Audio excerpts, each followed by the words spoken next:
Previously on the video game series that seems to have a near psychotic obsession with crushing the hopes and dreams of both myself and 100-year-old schoolgirls. これで今宵はおしまいだぜ。俺たちは惨劇に打ち勝った。もう俺たちは互いを疑わない。だからいつまでも結束している。だからどんな惨劇が訪れようとも二度と屈すると思うんじゃねえ。悲劇など知るか、惨劇など知るか。悪魔どもが喜ぶ脚本が今後どれだけやってこようとも俺たちが全部ぶち壊してやるぜ。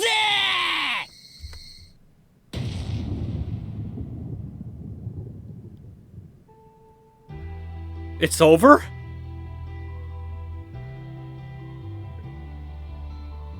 Holy shit! It's over. Nobody died!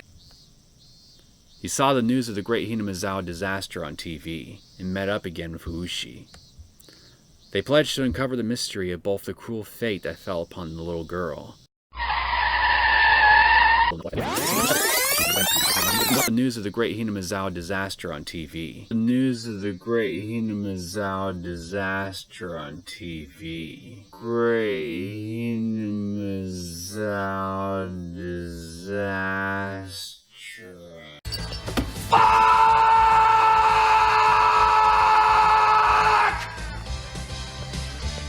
And so it continues.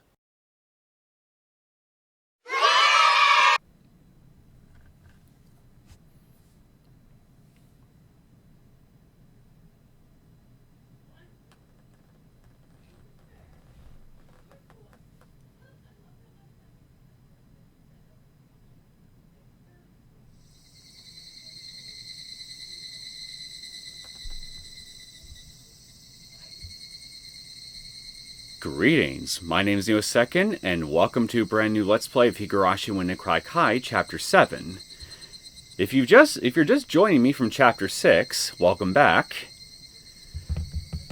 So, I'm just going to go over my options real fast to make sure everything is... Why is the text box opacity all the way over here? I did not touch this. Have it right smack here in the middle, so we have a nice, somewhat transparent looking box.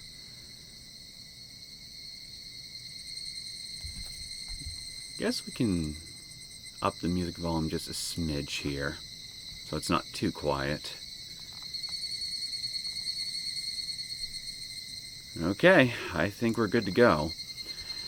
And right before I start things proper, I'm also going to open the debug menu so I can make sure that the censorship is turned off. So I'm just going to hit start real fast. Ooh, this is interesting, this image.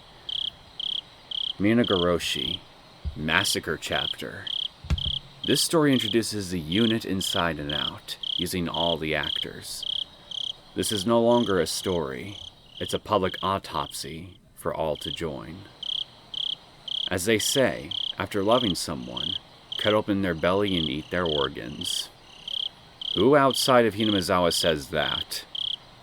It's the same with stories. The difficulty is quite mild, well suited for those with pride. We'll see. You deceived me on difficulties before.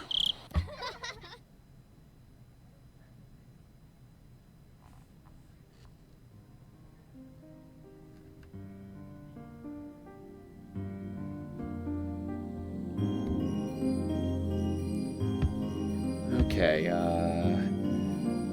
flag monitor is F10, so F7. Just looking over my hotkey list here. F2 is what I want, so 0 should be...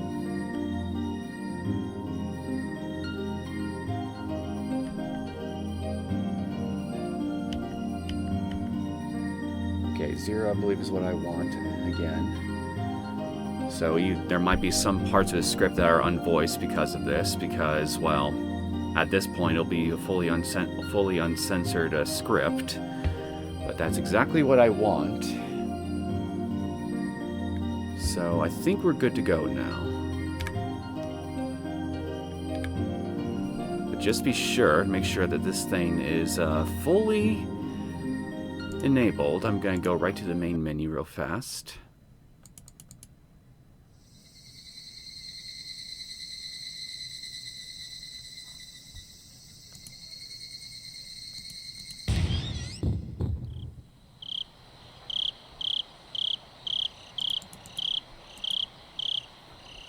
I'm just doing this just to be absolutely sure here that the settings won't reset themselves if I were to restart the game.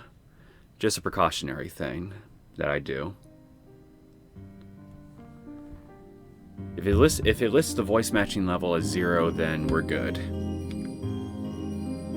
Yep, we're good. So let's do this. Let's get into this. What are you doing?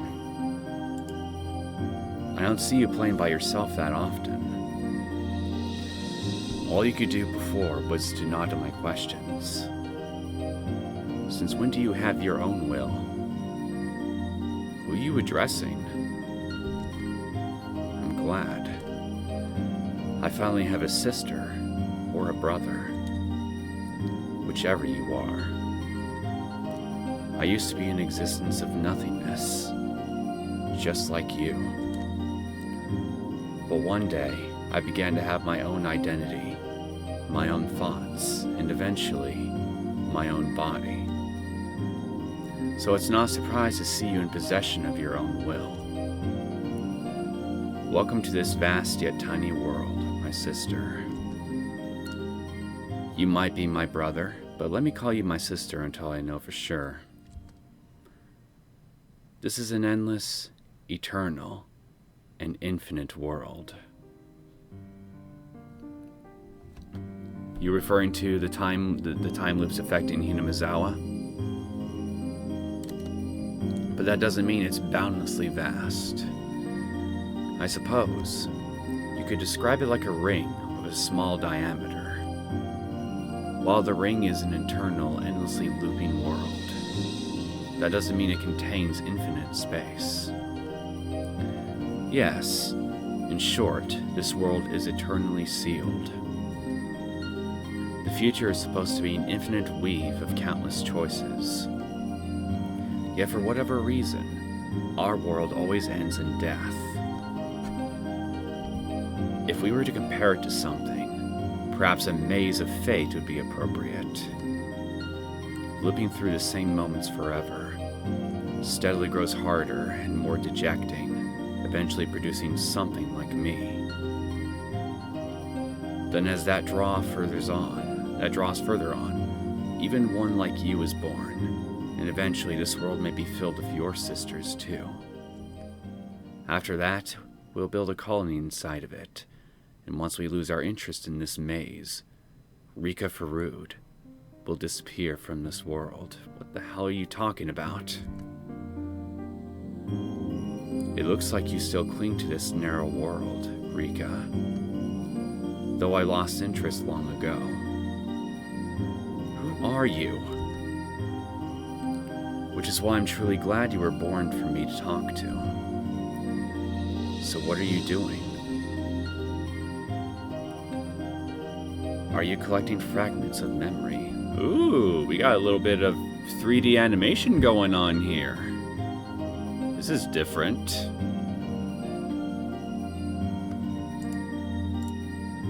There's only 5 or 6 of them right now. It must still be fun for you, though. 5 or 6 fragments of memory. You talking about the previous chapters? There used to be more fragments long ago, but one by one they disappeared into the darkness. Now, these are the only ones that remain clear. Well, at least until we get to the console arcs, right? Oh, that's not how you're supposed to use it. See? Try and hold it up to the light. All of that is the life of Rika Farud and its end.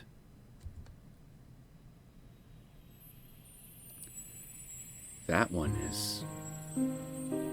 Oh, I remember that one.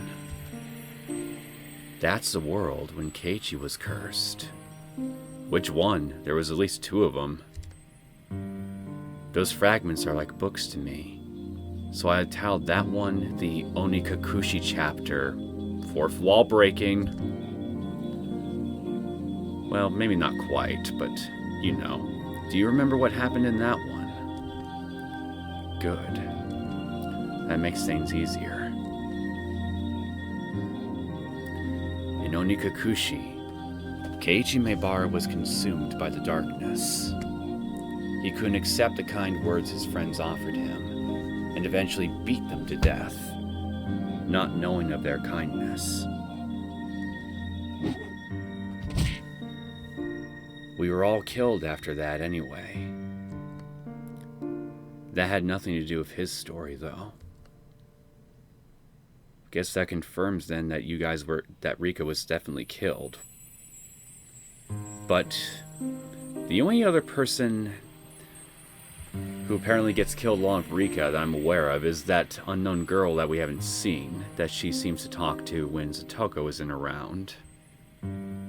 So maybe this is her perspective that we're seeing right here?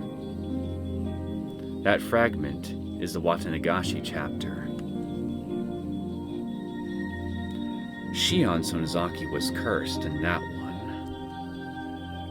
She killed many people out of revenge for her boyfriend's disappearance, as he went missing in 1982. Rika worked so hard, but she was captured at the end. She was tortured to death. That's why she chose to commit suicide in the Miyakushi chapter, because things were going to turn out the same way. I kind of suspected that, to tell you the truth. On and off, I've been thinking about chapters 2 and 5 in particular, and just comparing Rika's actions, what I remember of them, between the two. And the one big difference that I remember, is besides actually seeing what happened to her in chapter 5, was that apparently she was actually tortured to death in chapter 2, whereas in chapter 5, she decided to say, "Fuck you," to her would-be killer and just exit the stage herself. Considering what happened in chapter 2, I mean, makes sense. That fragment over there is called the Tatarigoroshi chapter. Satoko's uncle came back and locked her up inside her house. That was the worst world of all. There was nothing Rika was able to do in that world. Whenever Satoko's uncle comes back, Rika usually just gives up on that world. I think that really speaks volumes as to just how much of an armature of doom that asshole is, huh? Fortunately, Satoko's uncle doesn't come back that frequently. Why, though, is what I want to know. Why does he come back in some worlds but not other? Wait a minute.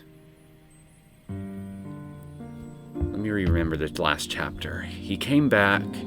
He came into the picture when Rika also came into the picture shortly before then. But Reina killed both of them in the beginning part of the chapter. Chapter 3, Rika was killed, and Teppei went around looking for her, I think, initially in Chapter 3. That's why he comes back, isn't it? If Rika gets killed, then there goes his mistress, his partner in crime, thereby forcing him to return to Hinamizawa.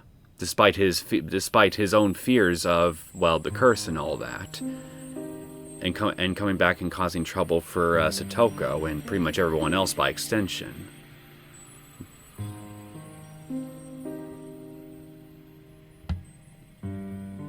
But that doesn't always seem to happen in the other chapters either, doesn't it?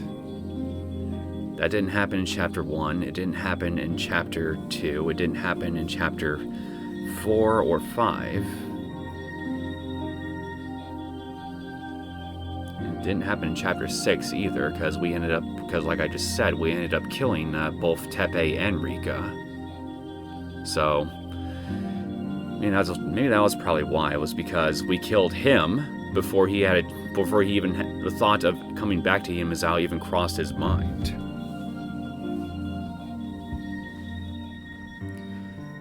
So does that mean that his appearance in some timelines is tied to when exactly Rika dies, or if she dies at all?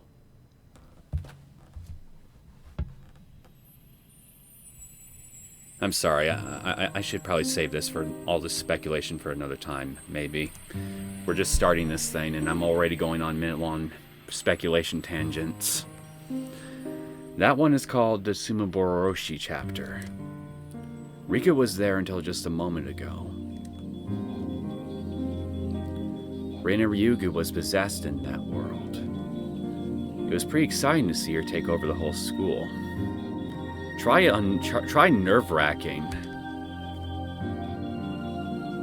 It surprised me to learn that Keiichi Maebara had a memory of the other worlds just like we do. It was pretty amazing, but then again, most of us have some kind of memory like that. We all have an imaginary world within us. Some idea of what would have happened if you did things differently. That's just your imagination, though, isn't it? It's like the strange feeling you get when you do something for the first time, but it feels like you've done it before. Everyone has a memory of an imaginary world in their mind, but the memory is not always that clear. It's not surprising, really. You are special enough to be able to see those fragments of memory. It's probably very difficult for you to understand how special you really are. You were born into a world where it's a natural thing for you to see these fragments. I was originally born in the normal world. I didn't know until recently that I could collect these fragments of memory. You grabbed those fragments just like you could, but I didn't know how to do that for a long time. I'm sorry. I'm sure you're not interested in hearing my story. On the contrary, I'm very interested to hear your story. I want to know what your role is in all of this. Huh? What's wrong? What are you curious about? You. Oh? You're curious as to why so many different incidents occur in the same world. Hehe. Well, I think that's patently obvious. We're stuck in a loop. It's very interesting, isn't it? Why do you think that's the case? Who can say, honestly? Let's think about it together. Thinking is the first step towards playing the game. The main character among Rika's group of friends is Keiichi Maebara. In Onikakushi, he was possessed by suspicion and killed Reina Ryugu and Mion Sonozaki. If that was an inevitable event, he would be killing them in every world. But he doesn't. The only inevitable events that we see play out each and every time is Toмотake and Takuno's deaths, followed by Rika's death, and what I'm assuming... Wait a minute. No. Yeah, Rika's death is definitely certain. I was going to say that the Great Hinazawa disaster is also a certain thing, but everyone in the main cast was accounted for up until the year 2003, if I remember correctly, in Chapter 5, as was stated in the end credits. So somehow, the disaster seemed to have been averted in Chapter 5. And I still don't know how the hell that happened. But that definitely shows one thing for sure. The disaster is not an inevitable event. There is a way to prevent it. It would help if I got full confirmation on just what exactly this disaster is, though. I still got my big theory on the whole nature of it, but without any proof to back it up, it's just speculation at the end of the day. But still.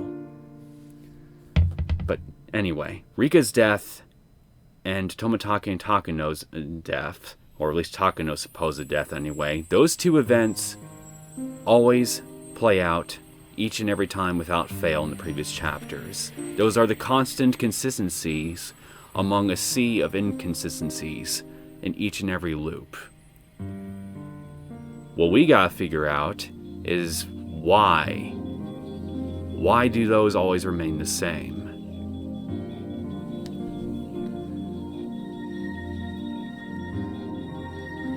In other words, what Keiichi Maibara did in Onikakushi was not inevitable. Indeed, that's the only thing that's inevitable, is Keiichi Maibara's role. If Keiichi Maibara was someone with a naturally suspicious heart, he would take the same actions in every world. But that didn't happen. It's true that Keiichi Maibara is both passionate and easily convinced of anything, but it's rare for him to exhibit the kind of rage he displayed in Onikakushi. In other words, even though something might seem inevitable in one world, that may not be the case if you compare it to a different one. If something really is inevitable, it will happen for sure in every life. That's what true inevitability is like. It's very important that you know that. When you compare the different worlds, what's common all among them is the truth. Like the two things I just pointed out. Understand? Like I said, what seems inevitable in one life could just be a random event in another. Club activities that Mion Sonozaki suggests are a good example. If Mion Sonozaki had a strong inclination towards playing certain games, you would be playing them in every world. But in reality, you participate in different activities in most of them. That means that the games they play in a club are randomly decided by Mion Sonozaki. We know that now because we've been through many different lives. Those who only live in one world can't see if the event in question is inevitable or random. Those who only live once can't predict what's going on in Mion Sonozaki's mind. But we can. Although the activities are random, Mion Sonozaki calls us together for the club meeting almost every day in every life. I can see that Mion Sonozaki holds a strong will towards having the club meeting. Mion Sonozaki always wants to play with the other club members, but she doesn't know what to play. See? We can read Mion Sonozaki's mind just by simply examining these fragments. With this alone, we can see part of who Mion Sonozaki really is. Let me talk a bit more about Keiichi Maibara. For those who only live once, the world of the Onikakushi chapter is nothing but a story where Keiichi suffered mysterious hallucinations and beat his friends to death. For them, there's nothing beyond that fact. We, however, can compare different fragments and find out something they could never see. As a result, we know that the murder of his friends was not inevitable. I told you that just earlier. In fact, while there are about 5 or 6 pieces in front of you, he only kills his friends in one of them. That means we can roughly conclude that the possibility Keiichi Maibara triggers the tragedy is less than 20%, and is almost a fluke. This means that amongst the countless worlds, Keiichi Maibara causing the tragedy is an unimportant factor. Now, can you find the common thread to be drawn from here? My, you found it already? I think I might have. or at least the start of the thread in question, and that is, once again, the consistent deaths that play out right after the Watanagashi festival, ending, and then later on with Rika's death. That's the beginning of the thread. No wonder you were born in this world. You're quick to learn the knack for playing with building blocks. I didn't figure that out for a while. I was born in a normal world, so I can only see things from a single world's perspective. I was too obsessed with the fact that Keiichi Maebara caused a tragedy, so I had trouble finding it. Right. That's exactly right. You see it? The Onikakushi, Watanagashi, Mikishi, and Sumabo Horoshi chapters all have something in common. Someone in the group becomes violent because of dark and paranoid thoughts. In each world. Either Keiichi Maebara, Shion Sonozaki, or Reina Ryugu became violent as their delusions grew stronger. The only ones we haven't really seen go violent is Satoko, Rika, and Mion. I wonder why those three are exempt. Keiichi Maebara, Shion Sonozaki, and Reina Ryugu are all my close friends, but they were all born and raised differently. What do you mean they're your friends? Again, who are you? You're not Rika, clearly. The only common factor is that they all live in Hinamizawa. I just said it not too long ago, though. When we peer through these fragments of multiple worlds, the constant phenomena become our facts, and the chance phenomena hold little meaning. In other words, the unrelated individual culprits are not all that important. To go further, the violence of their crimes also bears no meaning. Keiichi Maebara beat his friends to death. Shion Sonozaki killed the central people of the three families, and Reina Ryugu took over the school. They were all different. There's nothing in common there. In fact, the very, very important truth is that while the culprit in crimes are decided at random, their process of growing paranoid until they resort to violence is always constant. The suspect changes every time, but the process does not. After comparing the different worlds, this is a truth I found. Do tell. This is one truth that is common to all the worlds of Hinamizawa. The rule is that a random person becomes violent under the influence of paranoid thoughts. This is Rule X. Keiichi Maebara, Shion Sonozaki, and Reina Ryugu. Pieces with no particular connection have the potential to succumb to that rule with random probability.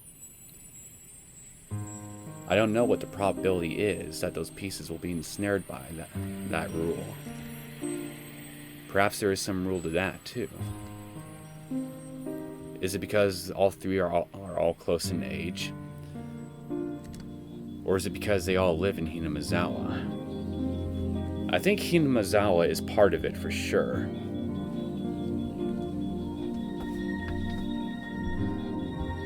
I think the thing we're looking for is what triggers the paranoid thoughts. Well, we're not detectives or police officers, not officially anyway. This is not something that a small girl like us, Rika Farud, can easily figure out. Oh wait, so you are Rika? At least we now know that there's a mysterious rule in the world of Hinamizawa. People who only live in one world have no way of knowing that. I'm proud of myself for figuring that out. I guess for you it's not particularly surprising, though. Huh? What did you say? That's right. If something is common among all worlds, that means it's fated to happen.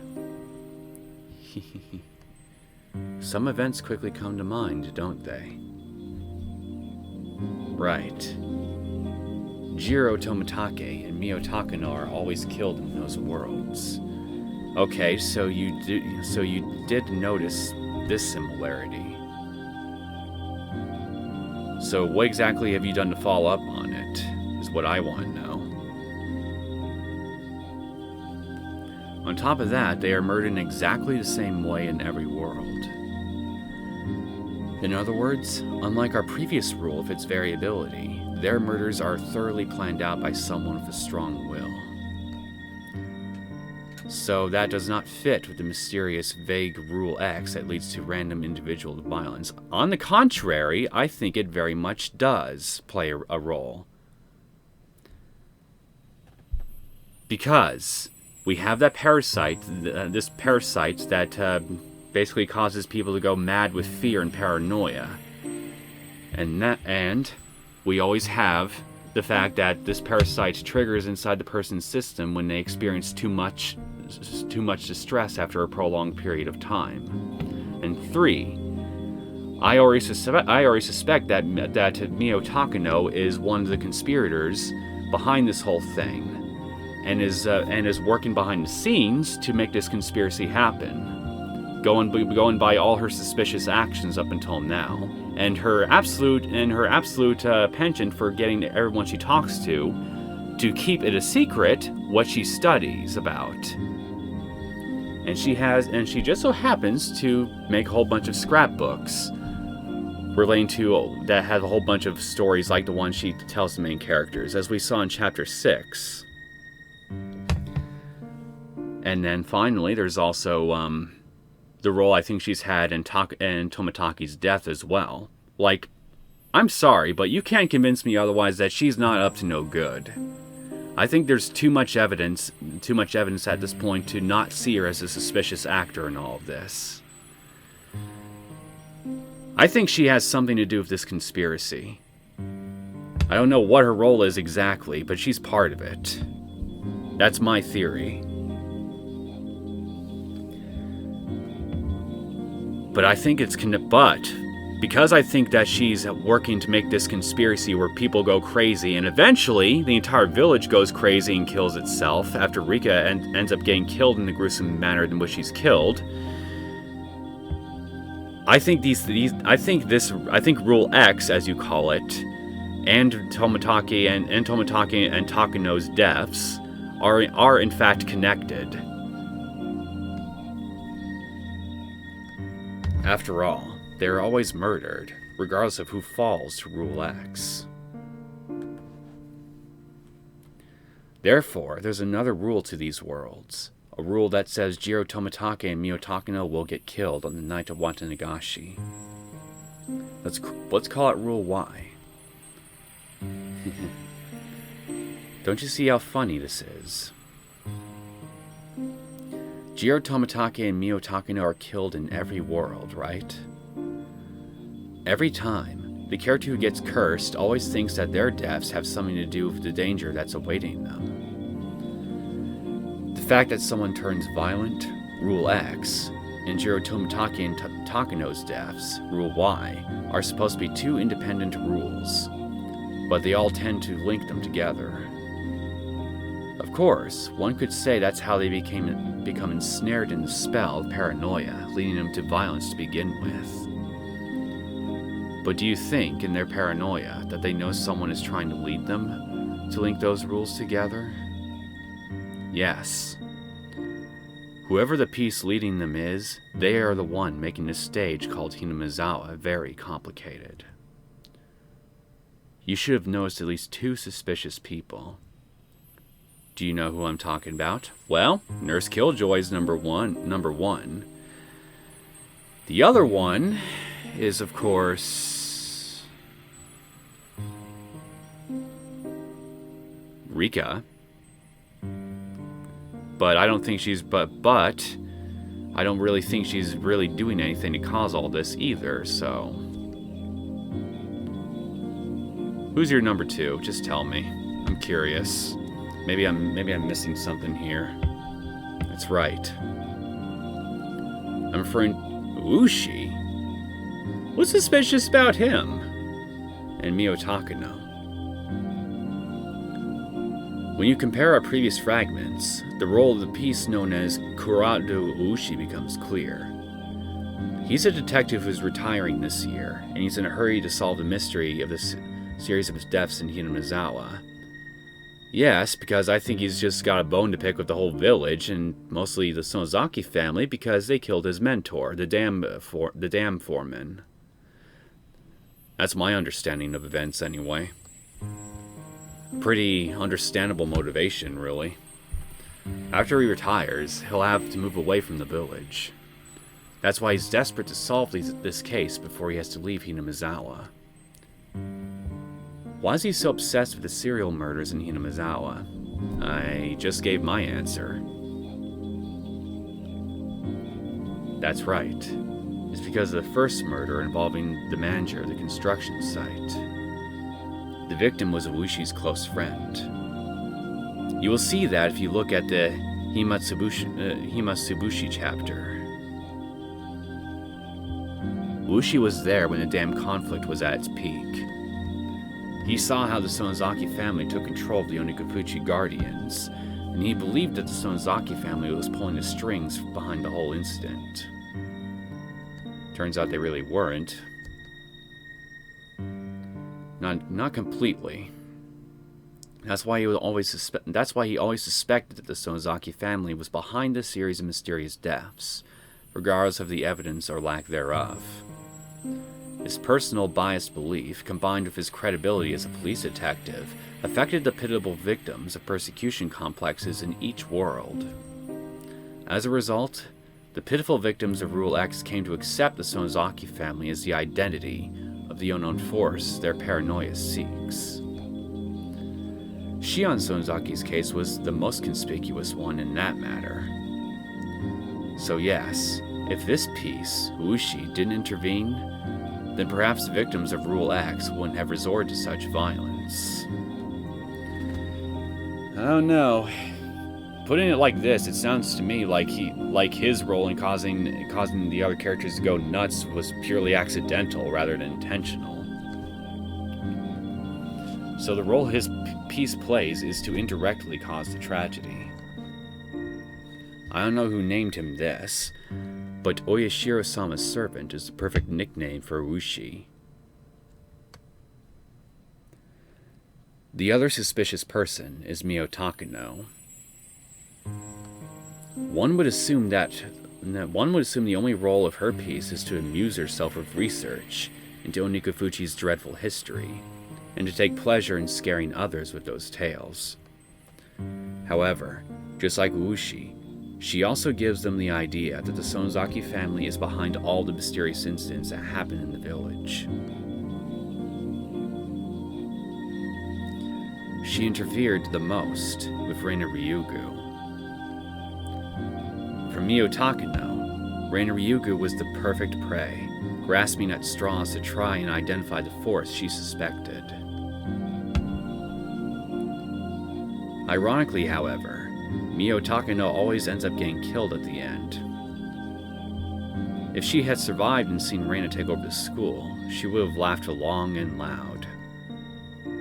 That's assuming she actually did die. Now, have you realized that these two pieces and the roles they fulfill have their own role too? They talk about the Sonozaki family, and the listeners always believe them.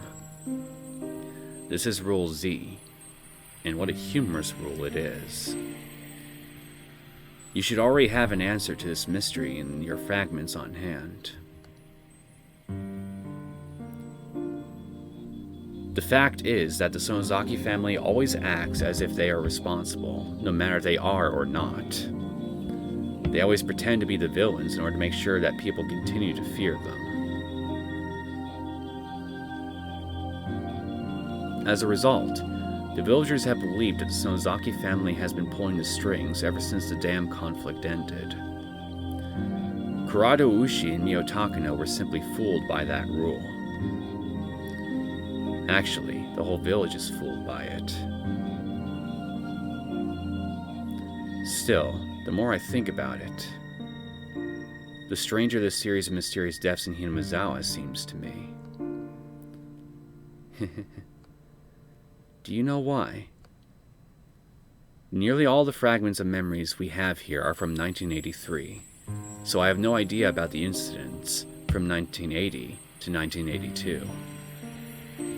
But it's likely that interpreting these murders as serial is simply a result of falling victim to Rule Z, believing that the Sonozaki family is pulling the strings behind everything. In short, they may be trying to conflate those multiple crimes, which each happened for different reasons, into one big case. It is possible, I will admit, but I'm not willing to write them off as completely separate cases just yet. Besides, the fact that all being connected is kind of one of the critical components of my big conspiracy theory. So if I end up foregoing that, then the whole conspiracy theory I got here just kind of falls apart. So yeah, I'm not going to count them as separate incidents unless I am given 100% proof that they are indeed just that, where even I can't misinterpret anything. Well, I have no way discerning the truth from the fragments here. Still, perhaps something lies in one of them. Each case was supposed to have been solved individually, after all. We don't know if that theory is sound or irrational, but it might surprisingly be an element we can't ignore. That reminds me, Shion said something intriguing in the Mikashi chapter. That curse system she came up with. Do you remember that? All too vividly. Her theory was that the villagers believe that they are allowed to kill an enemy of the village on the night of Watanagashi in the name of Orishiro-sama's curse. And that this foundation of murder is allowed on that night alone is the true identity of the curse. Since most of the fragments here are from 1983, there's nothing to back the validity of Shion's theory, but there are still interesting things about it. In other words, her theory is that the suspect is not the one who's committing the crime. It's the environment that's causing the murder. People in a single world tend to analyze a criminal's life to determine the process that led them to crime, but her idea is different. The real crime is committed not by the criminals, but by the environment. In other words, it may only be happenstance that Robert A committed the crime, and the environment of poverty may have created Robert B instead, or perhaps even Robert C. A may not be a criminal in another world. Therefore, a real criminal is not A, but the real criminal is not A, but the environment that creates A, B, or C. And while people in a single world may be able to reach such an idea, the widespread desire to place blame commonly causes A to be lynched by society, while the environment that gave rise to A goes ignored. Did I confuse you? No. People just have a habit of just not really looking at the bigger picture when problems like these arise. I'm sorry. Perhaps that example is actually harder to understand for you. Not at all. It's easier for me to see it like that because I'm from the normal world. Let me make it simple for you. No need, I'm not that dumb. The culprit behind the tragedy in many worlds isn't individuals like Keiichi Maebara or Shion Sonozaki, but the environment. So Rule X is the true culprit at fault. You're earning good marks if you can grasp that, even if we don't know the identity of Rule X. If you can grasp the three rules governing this stage called Hinamizawa, Rules X, Y, and Z, then you're earning very good marks. So long as you understand these rules, then even if this is your first experienced world, you should easily find the truth without distraction. Well, that certainly makes me feel good. See? Isn't it fun? Merely 3 simple rules are interacting on this stage, creating a kaleidoscope of different worlds. This is probably a very unusual case. In other locations, you shouldn't be able to see such extreme variation even after looping through several worlds. It keeps me entertained just staying here and watching these worlds revolve. Anyway, there's one more fact we can understand from these fragments of worlds. This is the biggest problem we Rika Faruds are facing. The fact that Rika Farud always dies, each time. It's as if June 1983 is a dead end for her. Worse, there's no randomness to it. It's guaranteed to happen. In other words, it's the same pattern as the deaths of Jiro Tomitake and Mio Takano. It's following the exact same rule. Rule Y. Tomitake Jiro and Takano Mio are always murdered on the night of Watanagashi. Farud Rika's date of death is not always the same, but she's always dead by the middle of June. Jiro Tomitake and Mio Takano are probably attacked on their way home, so that's why it always happens on the same night. I don't know, Chapter 3, if that's any indication, showed me that Takano was just fine. But for Rika Farud, it's different. She takes different actions in every world, and her lifestyle is very unpredictable. For that reason, the day of her death is not always the same. However, she always dies in June, because a similar powerful conviction vows to kill her too. I think it's probably the same powerful conviction as you call it. So can we assume that the same rule why killing them is also the rule behind her death? Honestly, I say yes. Is the same person killing all 3 of them? Once again, I say yes. I don't know if it's the same person, but it's highly likely the same rule is at work. Is it the same person? Or the same organization? I have no reason to think that Mio Takano is working on her own here, especially considering the sheer scope of the conspiracy in question and what it seeks to achieve. So, I'm assuming that she's part of at least some kind of group that is working together to make this whole big disaster happen. So, I vote organization. Is it the same views? Same goals? Rika's most important goal is to escape her deadly fate. But it doesn't mean that she just wants to leave the village and survive. She wants to live happily in the village.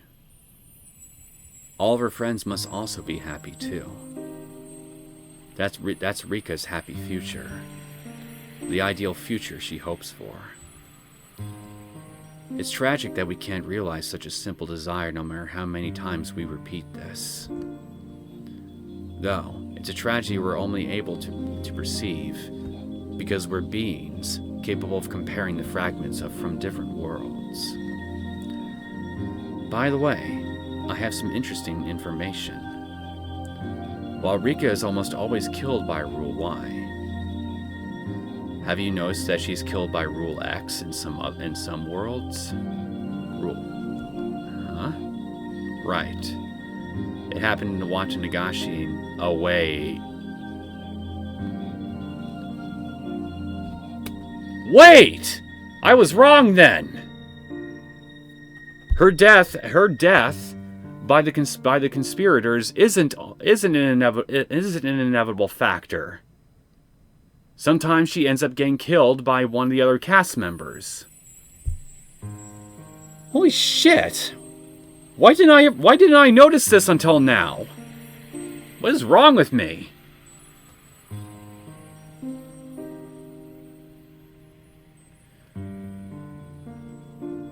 But still, I guess I'm only half wrong then, because she still ends up dying no matter what anyway. it's undoubtedly as a result of the same conspiracy that's affecting the rest of the cast as well. So, whether it's by the conspirators themselves or by one of her friends, the same actions, the same conspiracy ends up getting her killed no matter what. So, yeah, I'm half right and I'm half wrong, as far as I'm concerned.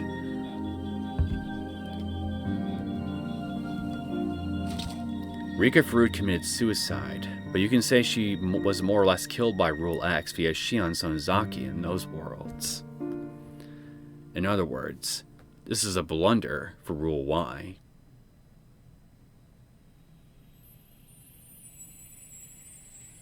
I think I just realized something. Maybe that's why the main cast and probably Hinamizawa survived Chapter 5 and avoided disaster. It was because Rika wasn't killed the way that the conspirators wanted her to be killed and had her corpse displayed for all to see.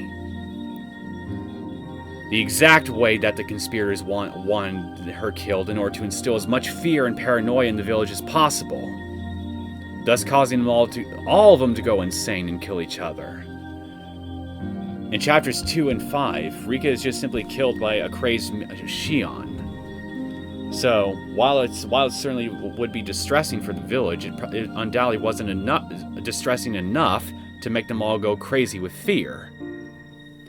Hence why the main cast was accounted for until the year 2003.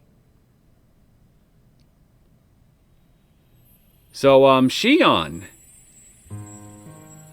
Turns out that, at least in a few timelines, you were a complete spanner in the works, as far as the conspirators are concerned. You really fucked up whatever plan that they had in chapters 2 and 5 by killing Rika like you did, probably.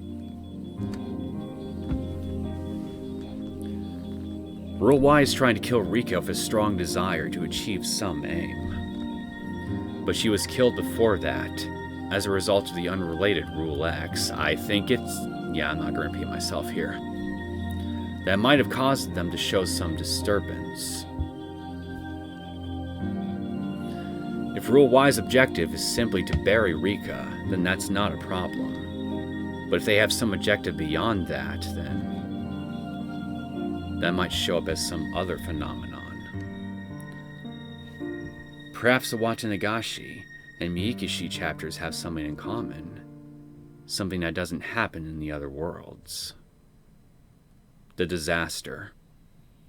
Unfortunately, we're Rika Farud, so we don't know what happens after Rika is dead. So you don't know about the disaster. Or, by any chance, do you know what happened? Since I'm Rika Farud, I only know of events during Rika's life. You, on the other hand, are a special existence who was born in a superior world. Is there anything that didn't happen in the Watanagashi and Mikishi chapters that happened in all the other worlds after Rika's death? Again, the great disaster. If you know anything, then that must be another truth behind Rule Y. The memories I have here are all mainly about the chaos brought about by Rika's friends, that is, Rule X. So with this big revelation I just had, though, I think this is even more evidence that supports my grand Hinamizawa conspiracy theory.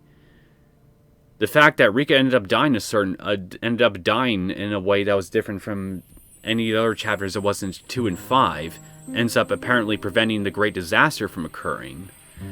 Since the big finish of my conspiracy theory revolves around the entire village killing each other in a pageant of fear and paranoia, all stemming from Rika's death, right after the deaths that occurred after the Watanagashi festival, then I think it's practically undeniable at this point, if you ask me, that there is a conspiracy like this at play.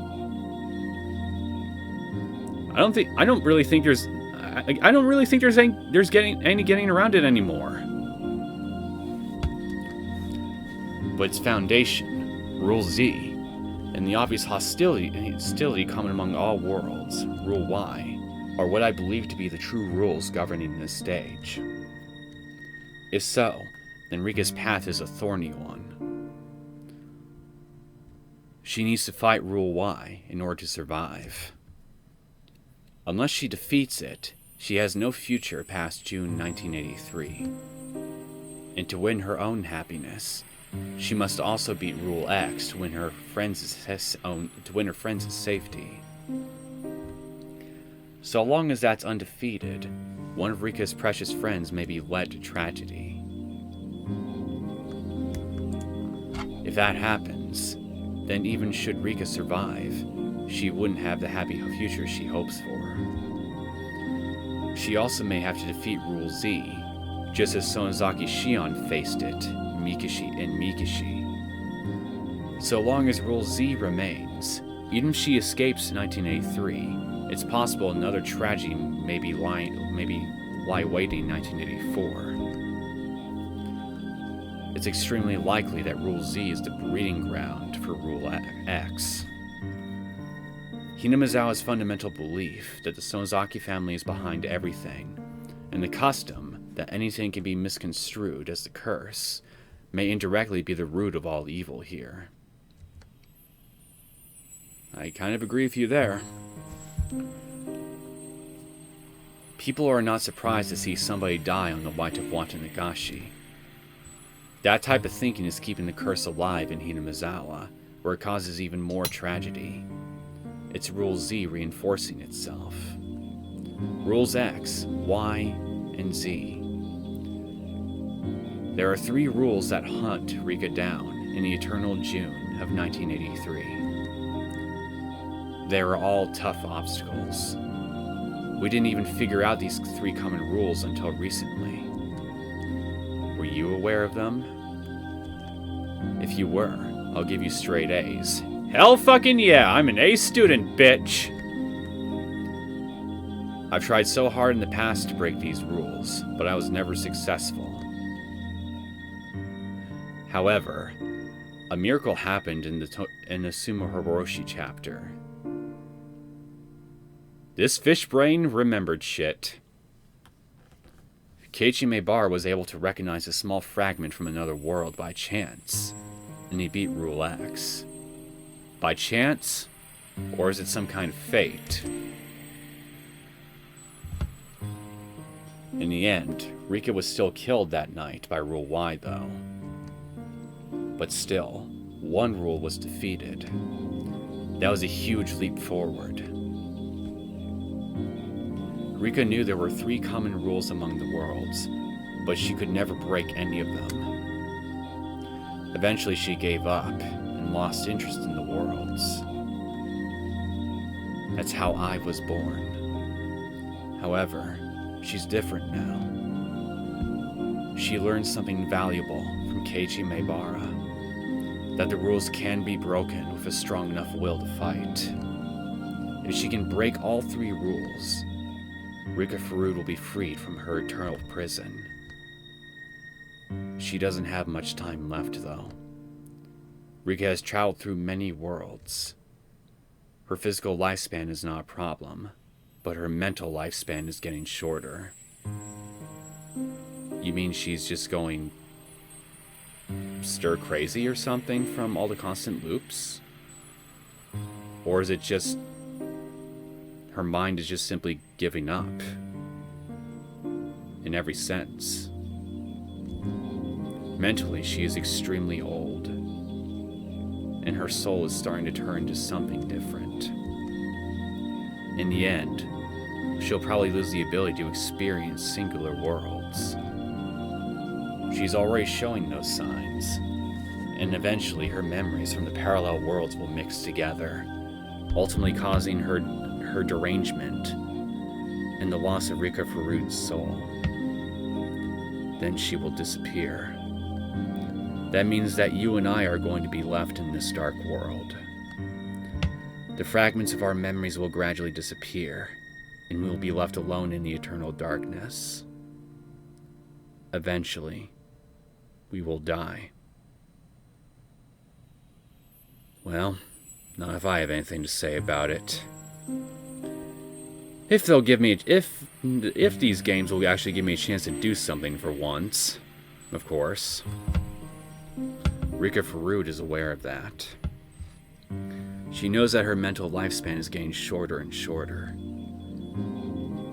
Hanyu is also losing her powers. Our mysterious unknown girl, I assume. Wait. Or have I heard that name before? She didn't look so brave anymore. Rika wobbled some more and moaned as if she was about to throw up.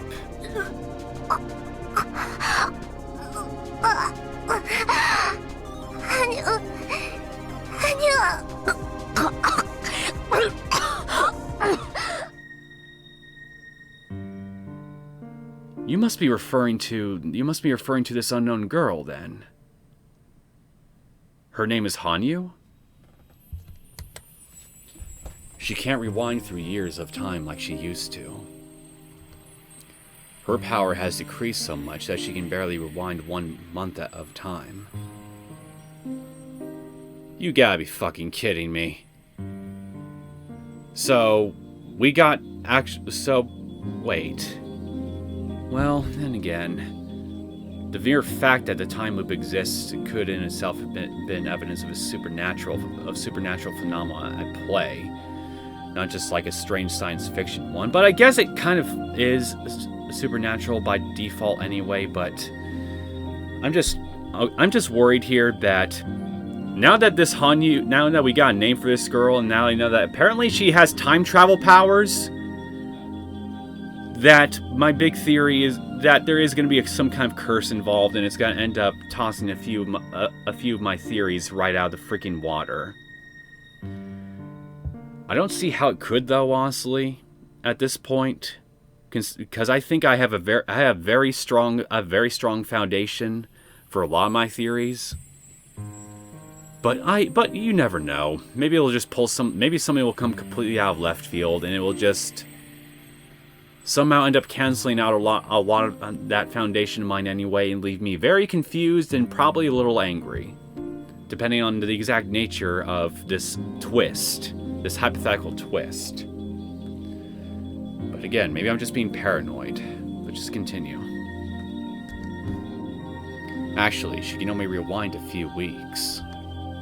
In the next world, she should only have about 2 weeks of time. Rika Farud is going to try and break all 3 rules in just those 2 weeks.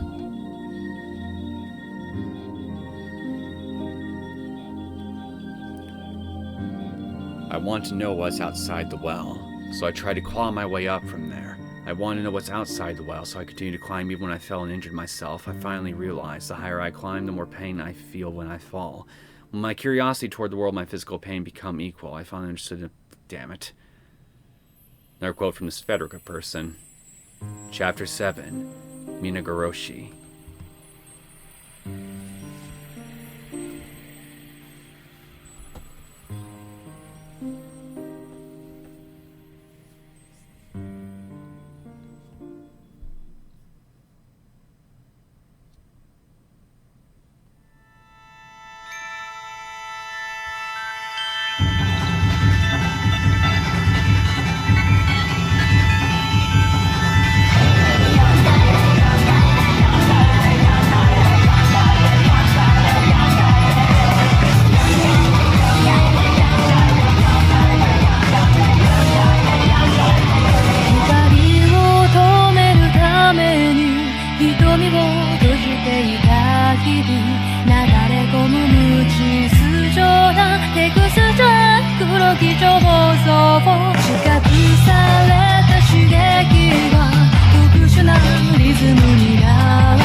I didn't notice any variation with this intro. Seems like it's just a carbon copy of Chapter 6. I'm disappointed.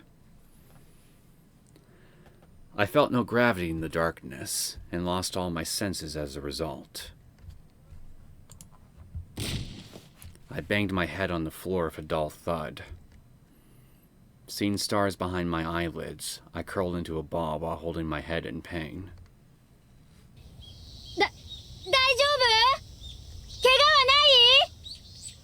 リーカー、返事をしてくださいまし。 Something! I had no idea why I was in this situation, but as soon as I heard their voices from the top of the cliff, I realized I must have fallen. I remember. I was playing behind the shrine with the rest of the club members. I got too excited and started doing something very dangerous. Then the tree branch broke. That's how I fell off the cliff. My body started to ache all over. I remember how I fell, but I still felt strange for some reason. I couldn't remember what I was doing. No. It was more like I couldn't remember who Rika was before I fell off the cliff.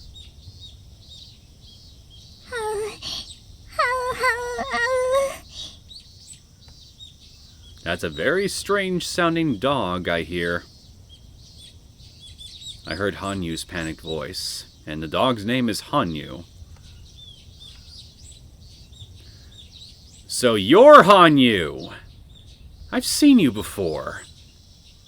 You're the girl that's part of the store page banner for Chapter 7. So you're our mysterious girl that seems to show up to talk to Rika every so often. Are those horns on your head? Or are they some kind of headdress? I looked behind me and saw Hanyu standing there with a scared look on her face. Hanyu. これは一体何事なの? Gravity. That's what happened. リカはみんなと遊んでて崖から転げ落ちたのです。大丈夫なのですか? 羽生、そんなことはどうでもいいわ。今日はいつ？昭和何年の何月何日? I always ask this question first when something like this happens. She finally realized I was asking the same old question. 昭和58年6月なのです。綿流しのお祭りが来週なのですから、なんてこと。それしか猶予がないってわけ。僕たちの力も、これが精一杯なのです。Hanyu muttered regretfully. It was the middle of June 1983. If this really was the best she could do, I had no choice. Why have you never shown yourself until this chapter, is what I really want to know. There's gotta be a reason for that. Since you're apparently quite a very important character in Rika's life. Well, lives. I couldn't complain.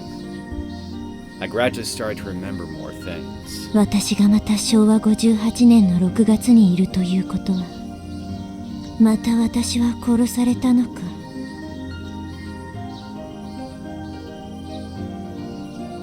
After Reina surrendered to the police, all the classmates were given checkups at the clinic.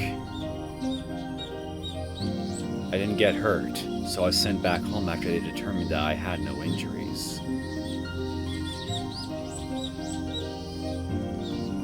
My memory started getting vague from that point on. Did somebody at the clinic drug you or something? If your memory started getting vague after you left the clinic, then was it a conspirator from the clinic? common characteristic of my violent deaths.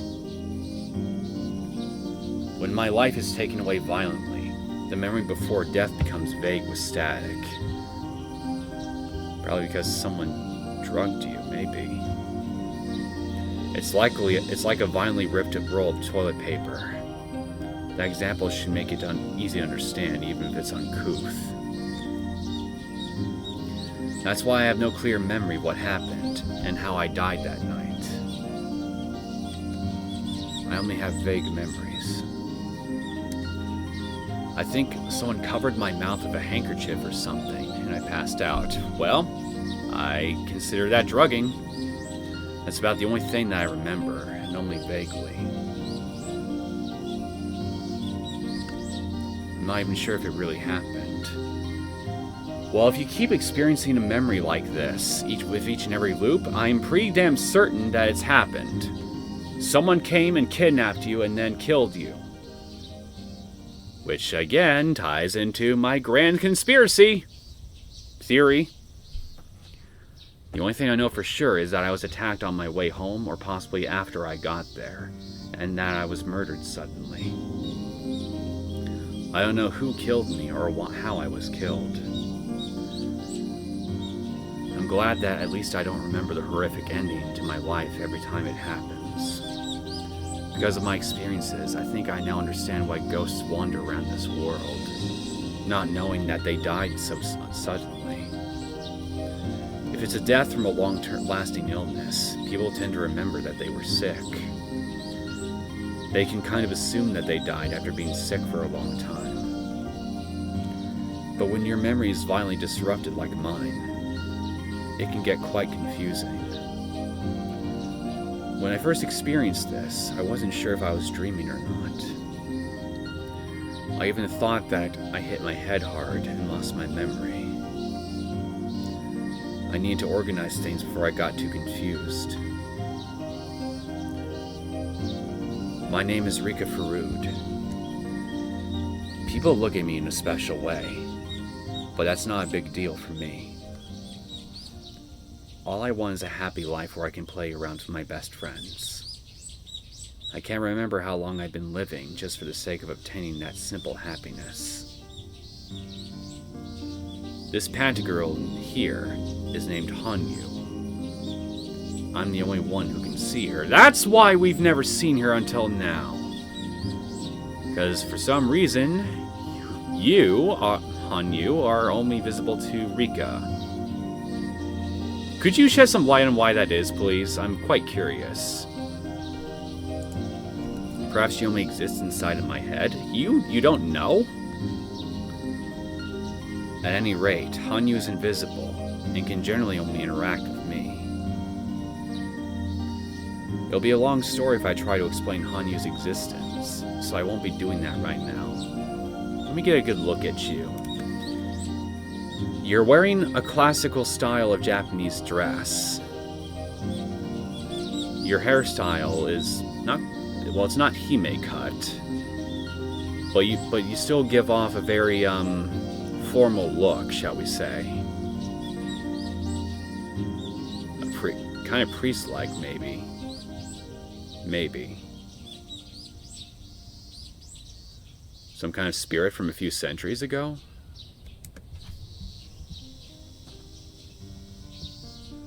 It's either that or you really are in Rika's head. But given your style of clothing, I think it is possible you could just be a ghost from long ago. But given Rika's upbringing and what family she belongs to and everything, if you're just a figment of her imagination, I guess it wouldn't be all that surprising that she'd conjure up a figure that would look something like this.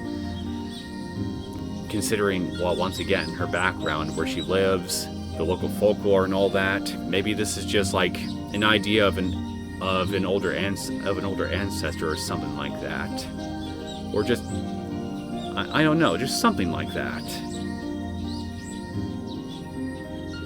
It'll be a long story if I try to explain Hanyu's existence, so I won't be doing that right now. Oh, come on! Just tell me. I want to know. Besides, I don't even know how I should talk about her. Just let it come out and let the words flow. She's been there since I was born, and her existence is a natural thing for me, so she's not a recent... Well, so she doesn't just pop up at certain points then, huh? She's always there? I saw everyone running up the graveled road toward me. They're my important and lovable best friends. Our group's active, boisterous, and we get serious about doing stupid things. I'm never bored when I'm around them, and I love them very much. Rika-chan, 大丈夫? Gravity's a bitch, but I didn't fall from too big a height, so maybe kiss my scrapes and I'll feel better. 捻挫とかしてない? どこ打ったの? おじさんに見せてみて。ありがとうなのです。頭にタンコブができただけなのですよ。I think all I got was a bump at least. My injury wasn't as serious as everyone thought. 頭を打った時はその場では大丈夫でも油断がなりませんでしたよ。それもそうだな。念には念で監督に診察してもらった方がいいかもしれないな。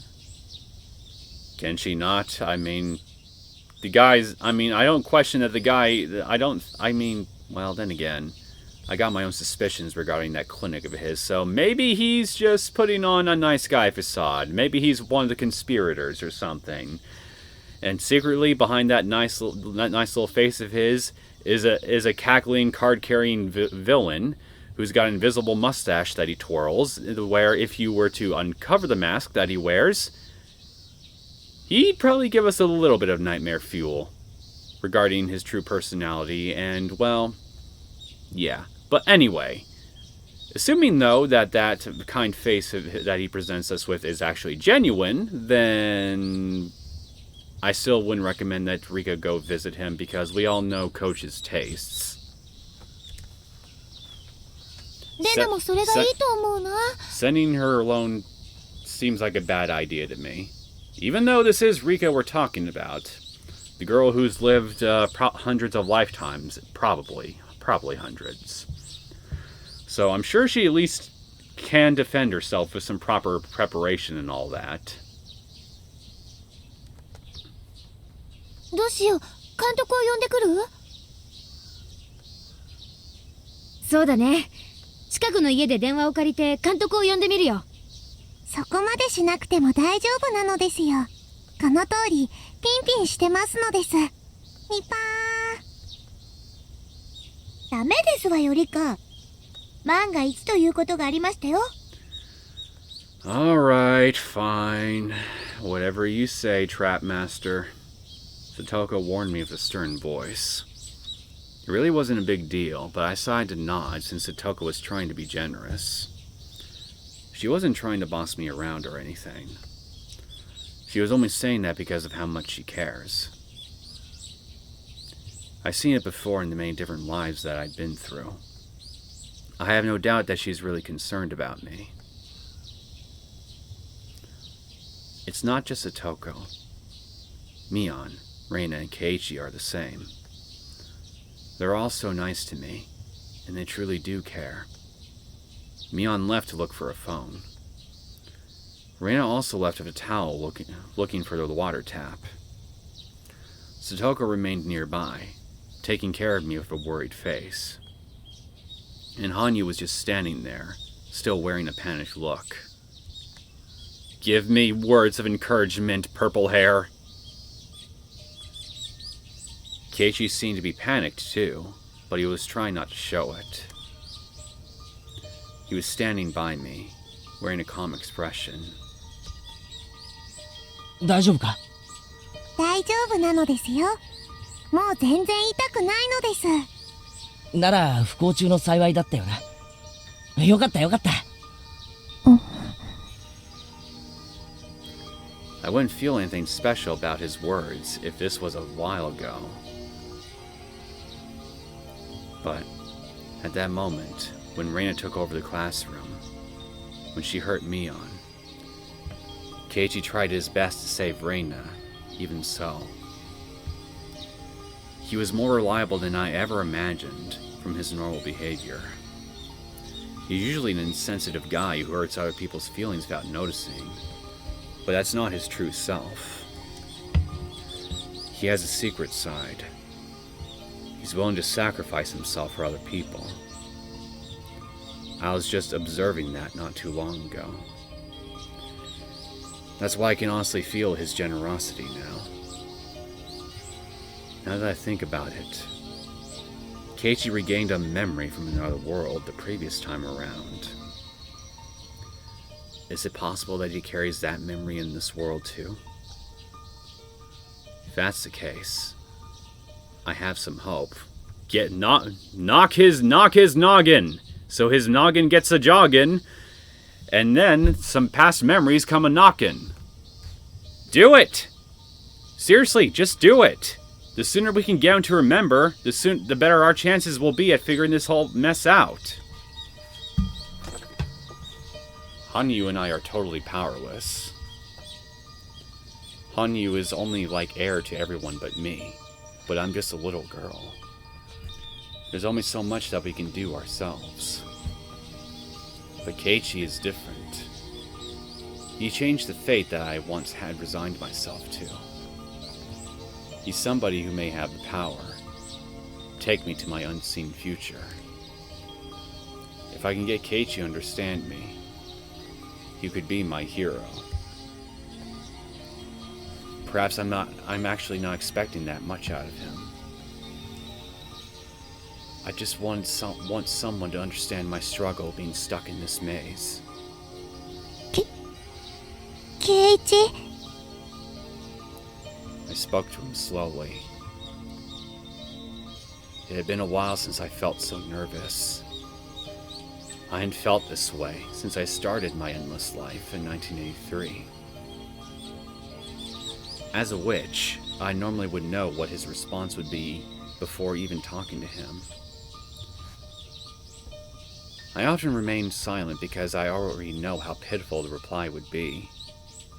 Poor Keiichi. Up until now, she thought of you as pitiful. But in that case, why was I so nervous now? Because we don't know for sure if he'll actually remember. 呼んだか、リカちゃん。Hanyu gave me a disappointed look before I responded to Keiichi. Rika. I could tell what Hanyu was thinking too. The miracle wasn't going to happen. You don't know until you try. If miracles do happen, one could have happened many times in my other lives. But I've only seen one miracle before. The miracle that Keiichi gave me was a once-in-a-lifetime kind of miracle. If it only happened again, would be a true miracle. I won't get out of this world just because I rolled 6 on the die once. I can't get out unless I get a miracle that's equivalent to getting 6 on the die 10 times in a row. And so I rolled 10 dice, wishing that they'd all turn out to be 6.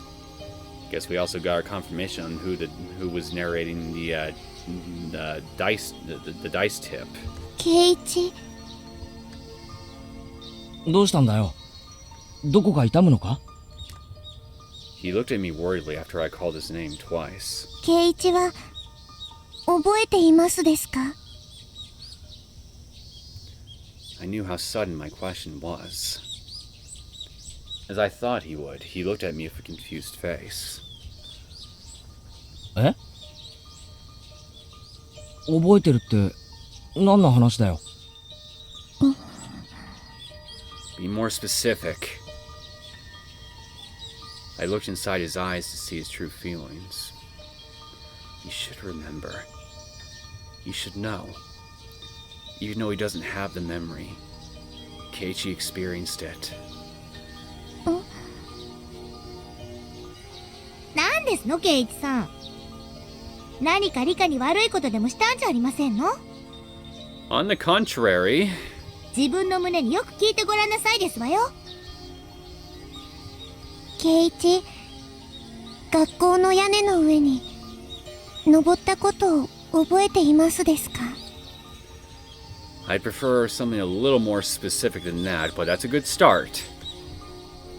学校の屋根？圭一さん、そんなとこに登ったんですの？里子は黙っててなのです。圭一、覚えていませんですか？俺が屋根の上に？いつ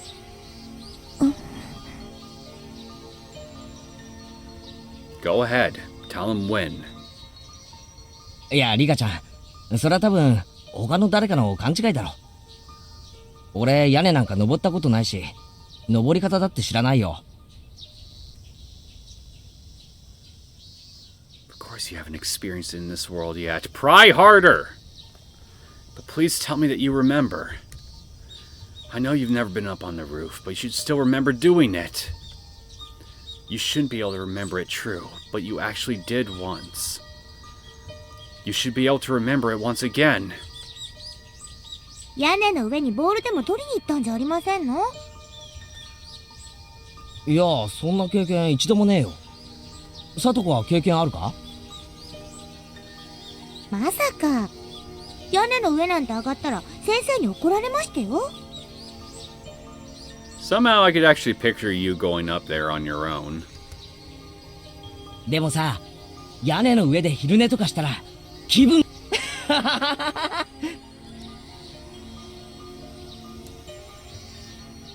覚えてるわけないのですよ。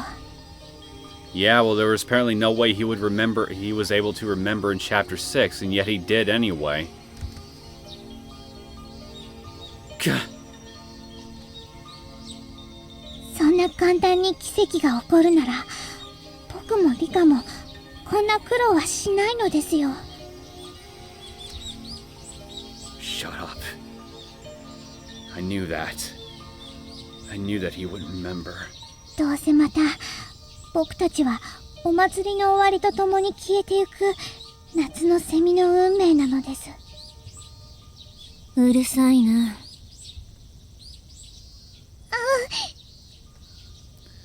As I stared at her fiercely, Hanya realized that she had crossed the line. This might be a waste of time. The maze we're in might not have an exit. It might be an endless loop without a goal in place. We are trapped in this fate. I thought that Keiichi might be able to get me out of here. Come on, try harder! But that Keiichi I saw was truly a miracle. A momentary glimmer. Keiichi, this world doesn't bear that same miracle. You don't know that for a fact. All the same, I'm not going to give up. Last time too, I gave up on fighting destiny. I realized Reina was beyond salvation, so I bid her farewell, and forsook that world. But Keiichi fought and broke the cycle of fate. I should have worked harder with that Keiichi in that world. I could have broken this endless cycle together with him. Am I going to repeat this life, waiting for that miracle to happen again? I can't do that. I don't want to repeat the same life anymore. I'm tired of it. I'm tired of this world, my fate, and everything. I'm tired of getting murdered by destiny. Keiichi showed me a miracle. I should be able to do the same too. I must fight. I must fight with all my remaining power. I was always fighting. I was fighting when I had more power. But I never made it. How can I expect to win this time? Still, I must fight. Keiichi taught me that fate can be shattered. I'm going to fight one more time.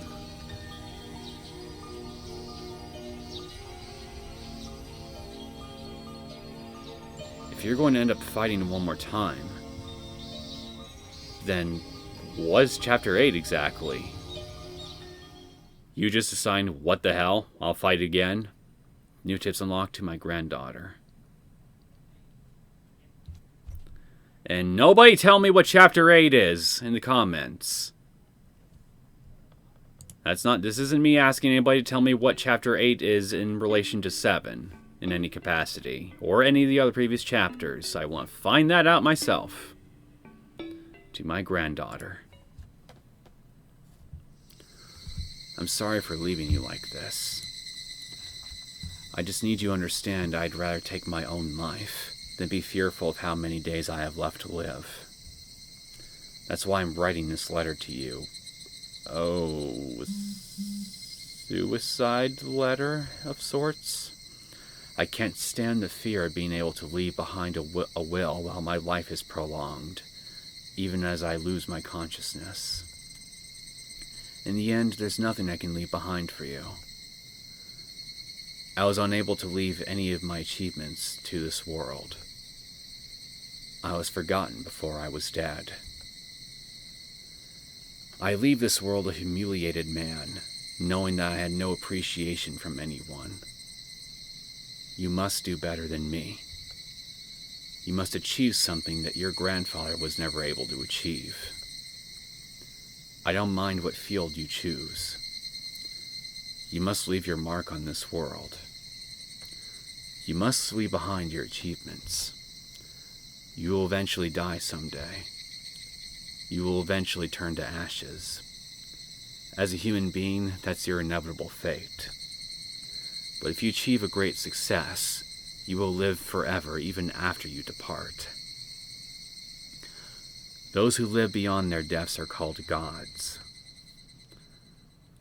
I wished to become one, but I was unable to do so. So in my place, you must become a god someday.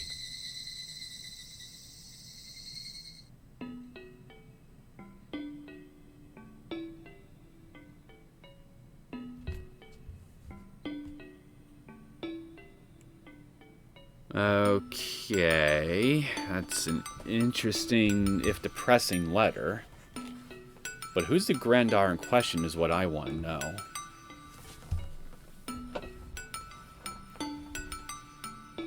As far as I can recall, Rika didn't exactly have a grandmother to speak of that had any role in her life.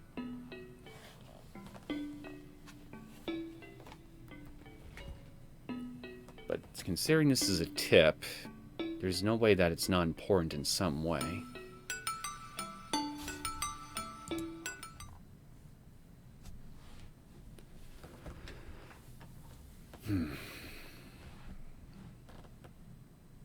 Well, I'm not gonna lie. This has certainly been the single most interesting opening to a new chapter in Higurashi I've seen so far. All this wonderful speculation and reanalyzing of certain facts, along with us being introduced, well, properly now, to a brand new character that apparently plays a very important role along with Rika in regards to the whole time loopy stuff. I'm very, very curious to see where this is all going to go. On top of all that, Rika is declaring that this is going to be her last attempt to fight against fate. And if she truly means that, then whatever is going to be in store for us at the end of this chapter is going to be huge compared to all the other previous chapters, which is really saying something.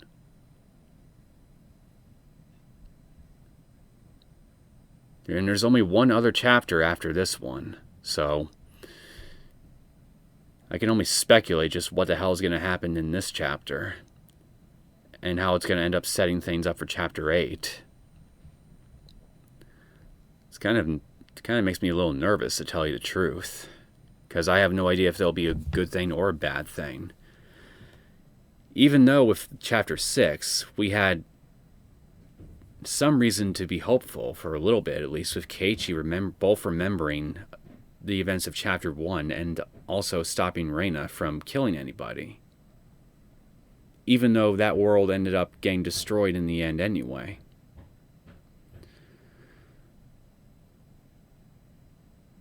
Basically, I really have no idea what's going to happen.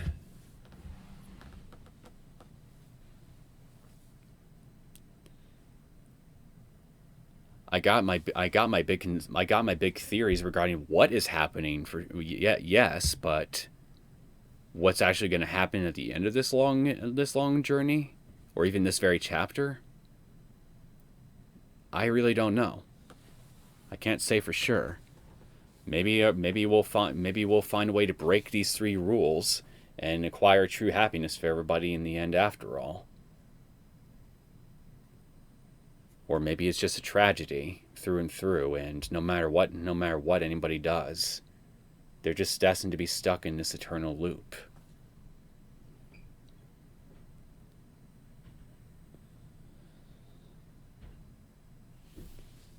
I think I'm going to go ahead and end things here. I hope you guys enjoyed this latest episode of Higurashi. Well, this latest episode of Higurashi, yes, but this first episode of Higurashi When They Cry Kai Chapter 7.